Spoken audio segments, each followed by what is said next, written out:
Hey everyone, it's Dr. Russell. So I was going to do a video about sperm quality, which I will still do in the next week or so, but today I want to do something a little more topical, and it seems that from October, end of October, Halloween, until the end of the year, this topic of guilt, this theme of feeling guilt and shame around what we're eating comes up. So it's kind of like we get hit with one holiday after another.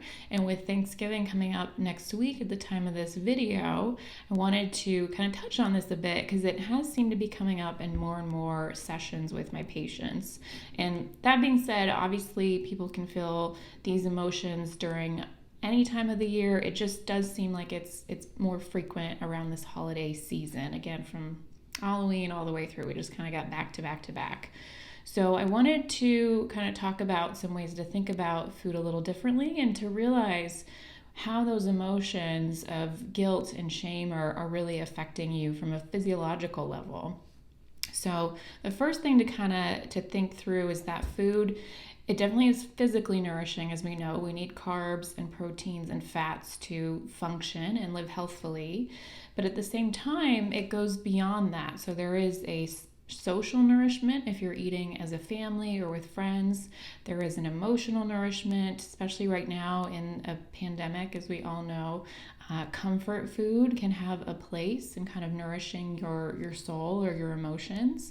So it goes beyond just feeding that physical part of it. So we want to kind of reframe how we view food and that it's serving us in multiple ways just beyond that physical component.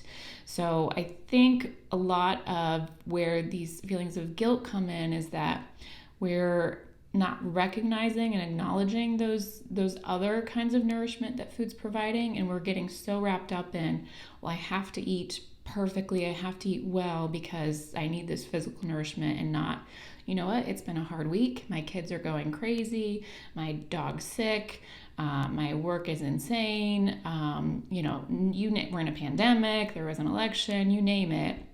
And I just need some comfort soul food right now, or I need that family time, that nourishment that comes with food. So reframe kind of how you think about food and all those nourishments that it serves.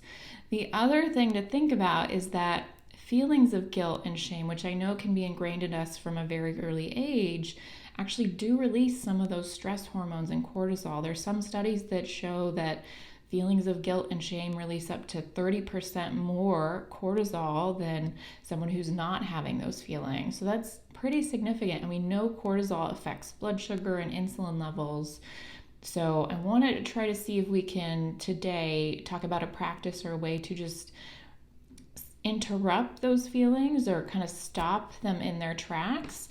And if they come through just because that's how we've been kind of trained or done over the years, that's okay, but at least kind of give ourselves a pause to kind of interrupt that pattern. Because again, those feelings are going to release stress hormones. Our body really can't distinguish, where the stress is coming from, if it's a real stress or it's a perceived stress that's in our mind.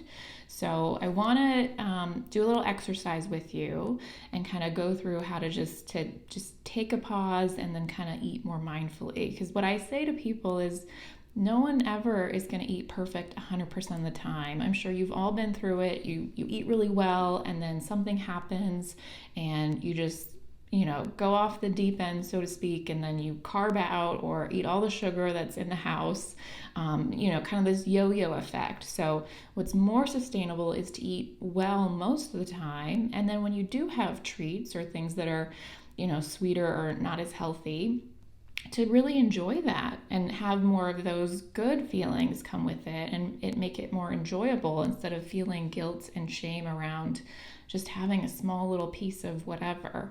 So I do have with me, and I'm going to do this on camera. This is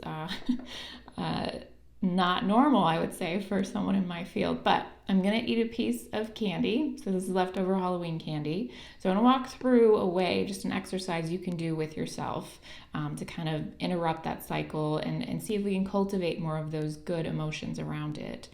So the first thing with this called more mindfulness eating is to just take a pause, and whether that's a long pause or a short pause, to just check in with yourself before you even eat whatever it is, pumpkin pie. I'm really looking forward to that next week. So just pause, kind of feel, am I feeling emotionally hungry? Am I feeling physically hungry? Am I feeling, what am I feeling? Am I dehydrated maybe? What is it I'm needing? And maybe it is that emotional comfort that you're looking for. And then the next step of mindfulness is just to kind of observe the little chocolate here. So just look at the colors. There's like a little piece coming out of it. Look at the shape and everything. Just kind of really take it in. And then to smell. So we're kind of using all your senses to smell the chocolate. I can smell a little nut something in there, and to really use all the senses to touch it. It feels a little pliable a little bit, it's not super hard. And then when you do take a bite, to really chew it very slowly and notice the change in the texture and the flavor as you chew, as you digest it, and to really make sure you chew it. Don't just chew a couple bites and then swallow it. So ideally, you wouldn't be doing this while you're watching TV.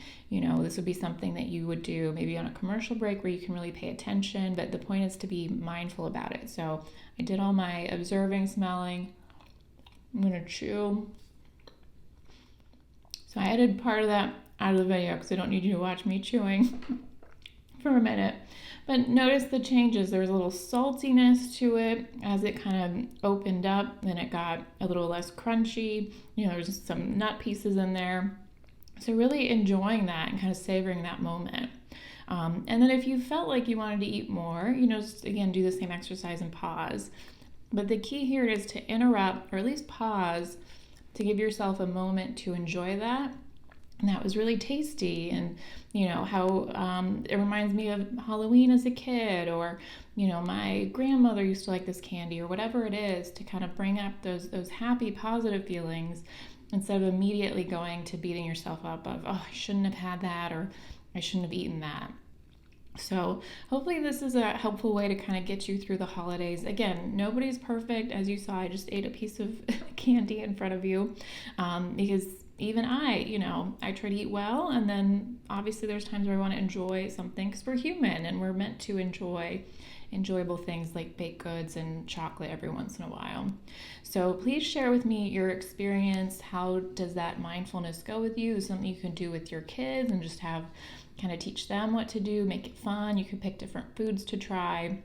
But really just focus on interrupting that pattern and observing. The first part of change comes from just noticing that pattern in the first place. So hopefully that was helpful, and hopefully it lets you have a little bit more enjoyable Thanksgiving or holiday, whatever that's going to look like this year.